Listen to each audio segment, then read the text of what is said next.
And welcome back, everyone. One last, not this none, but one last week to go for the end of the year for everything. 'Cause obviously, the year's coming to an end. So going into Christmas, why not have Charlie Brown? Charlie Brown for Seth the Xenomon official. Why not? What is Charlie Brown's Pokemon team? Charlie Brown's kind of unique. There's you can there is things with this character you can work with to make a team with. But he is kind of like your standard everyman. So unique things don't stand out as easily when it comes to Charlie Brown. That said, I think I can make it work. So with that said, you can't have Charlie Brown without his trusty, loyal partner, his friend, all that, companion, Snoopy. Now, there is no Beagle Pokemon. He is a Beagle. I believe it's confirmed he's a Beagle. But there is no like if you look at every dog Pokemon we have, there really isn't a good option when it comes to Snoopy.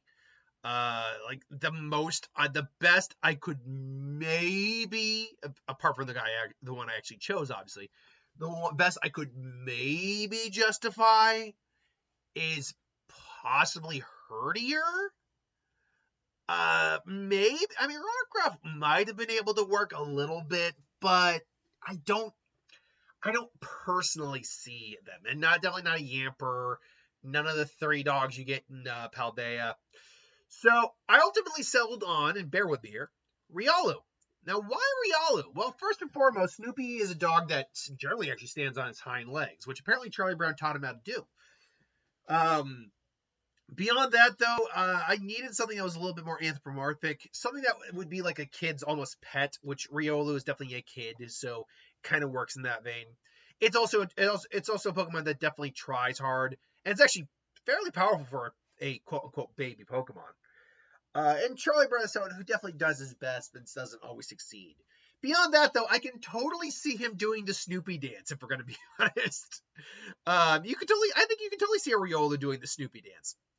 Now, one of the things, though, that is known about Charlie Brown is that he's an avid kite, he's an avid, kite flyer, I think it is. Taking out the kite-eating tree that always takes his kite, but he's an avid kite flyer. And luckily, there is a designated kite Pokemon in Mantine. I do think that would be his go-to kite Pokemon there. There's a couple other options I could have gone with. I could have done Mantike too, as it is a younger Pokemon, but I do want a couple more beefy-ish Pokemon on the team. With that said, I also maybe could have done like a Drifloon, because even though it's a balloon, but still, I think Mantine works here.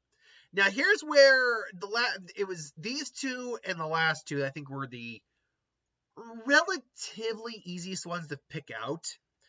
The middle two here, the next two, were actually the most difficult. Now, because Charlie Brown's kind of the everyman who struggles a little bit, I wanted someone that, like, say, a regular type of Pokemon trainer, young trainer might have, and be like, oh, we're just, we're the outcast. We're going to do our best. Right, buddy? Right.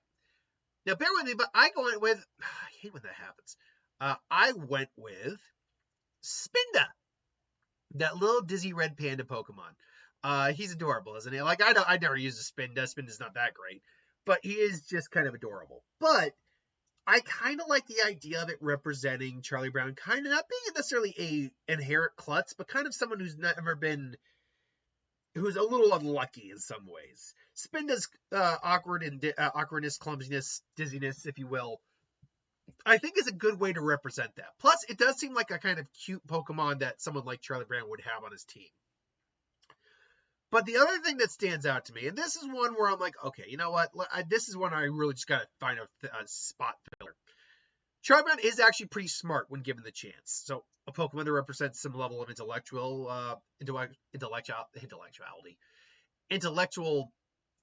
thought, I kind of liked as well. With that said, I do think I think I wanted to stay with the idea of someone just having some basic Pokemon, as he is kind of a basic kid to some degree. So even though Mantine is his secondary Pokemon, I could still see his actual original starting Pokemon being Orbeetle. Like the first Pokemon he actually caught. It just kind of wound up down the list. Now, that being said, why Orbeetle? Why would I choose an Orbeetle? Well, both Blipbug and Dottler are both kind of bookworm Pokemon. And while he's not a bookworm, he's certainly a intelligent kid who does try study hard, do his best. I think that does work well to his advantage here, and I think this would be one of the few mon because Orbeal actually doesn't evolve at that high a level, if I remember correctly. Then again, I could be remembering wrong. Actually, now that I think about it, I think I'm remembering wrong. I remember using an Orbeal at first in my first playthrough. I like Orbeal. Orbeal, I think, is an underrated bug Pokemon. Bug Pokemon aren't my favorite type of Pokemon, but they're certainly not my least favorite.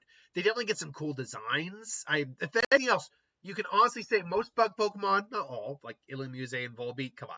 But most bug Pokemon do get some straight out cool designs, even if they're not the most usable. Now, that being said, that times have changed. We now live in an era where um, most bug Pokemon a lot of bug Pokemon have become a lot more usable.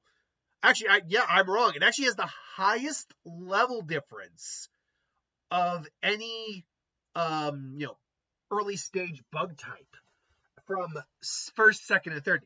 It evolves at level 10, which is high for the first evolution, and then into Dottler, and then level 30 into Orbeal. That's 20 levels above. Like that's actually quite high.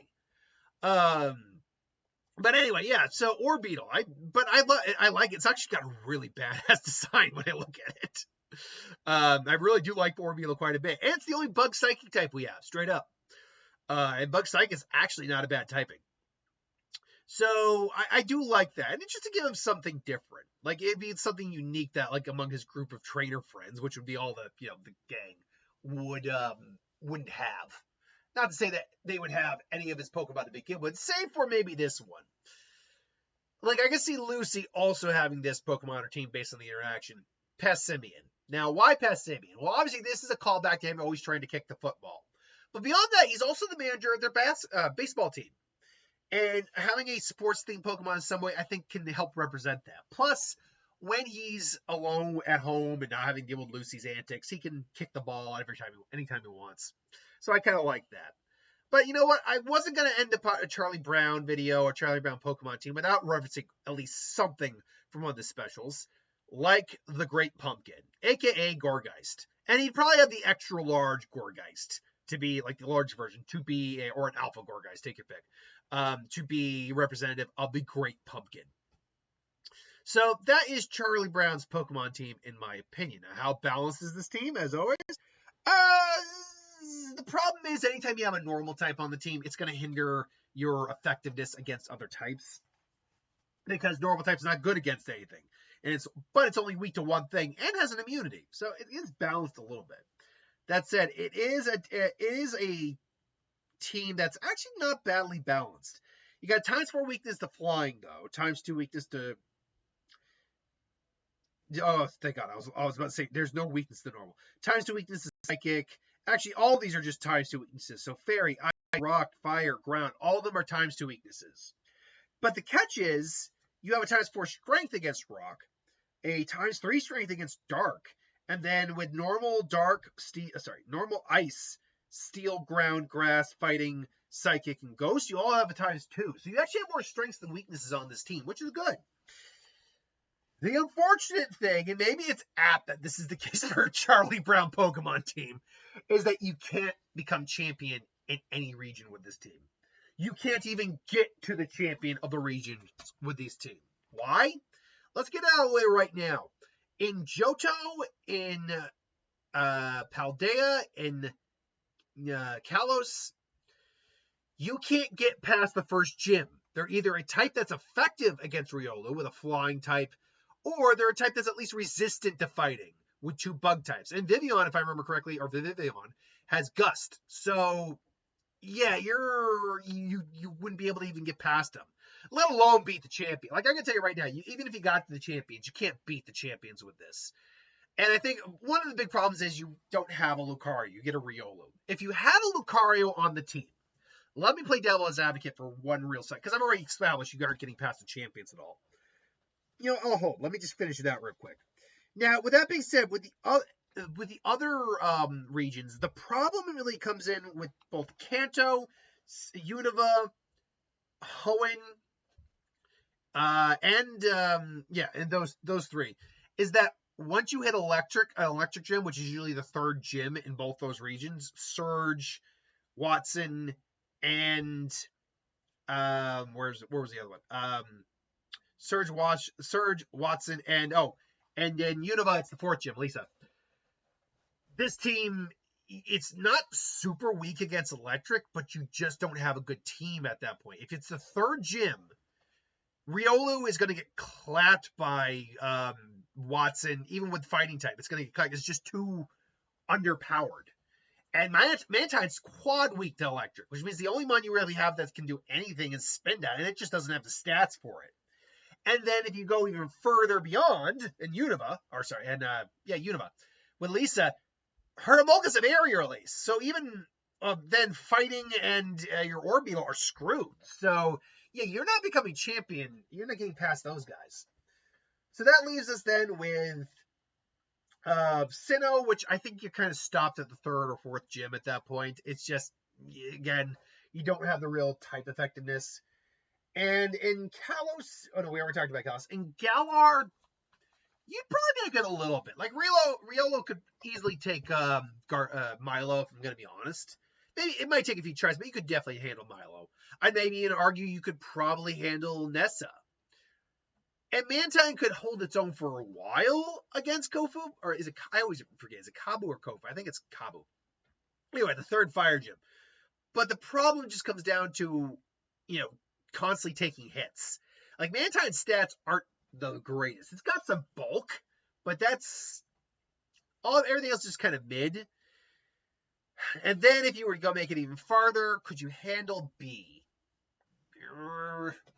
At that point, I believe you would have Orbeetle, so around level 30, which means you might, and because of Mantine's flying, you might be able to handle B. Alistair, your Orbeetle and your Gorgeist, well, you don't even have Gorgeist at that point. Yeah, no, Alistair is probably a no-go at that point. The only mon you even have on the team that can really kind of do anything is Mantine. Unless there's some non-fighting type moves that Passimian and Riolu can learn, which I think there are a couple, but not naturally. Or if they are naturally, they're not anything that would really be able to do much. So, yeah. But then that raises the question, as I brought up earlier, if I were to play Devil's Advocate and make it Lucario and not Riolu, would it change? Like, with adding the Steel typing and that extra stat boost, really do that much? I'll say this. It would probably make it, you probably would be able to get further into, if you're fighting the elite, fighting champions. Like Blue, for example, you might be able to actually handle Pidgeot, but then Alakazam comes in and you're screwed. Yeah, I still don't think you could really do much against, frankly, most of them. Lucario could definitely be helpful, admittedly, against Steven, because the Steel doesn't really do much against Steel. And the fighting typing helps, but against Skarmory, it's not going to be any use. Against Claydol, you're not going to be any use. And against Metagross, you're not going to be any use. So, it doesn't really help there. Lucario is not going to save this team against Cynthia. It's just not going to happen. Nor will it save you against Alder, or will it save you against Iris. Yeah, long and short of it, Lucario is certainly not it doesn't hurt, it just doesn't help. But anyway, that's my thoughts. Let me know what you think. Thanks for watching. Hope you enjoyed. I'll see you next time.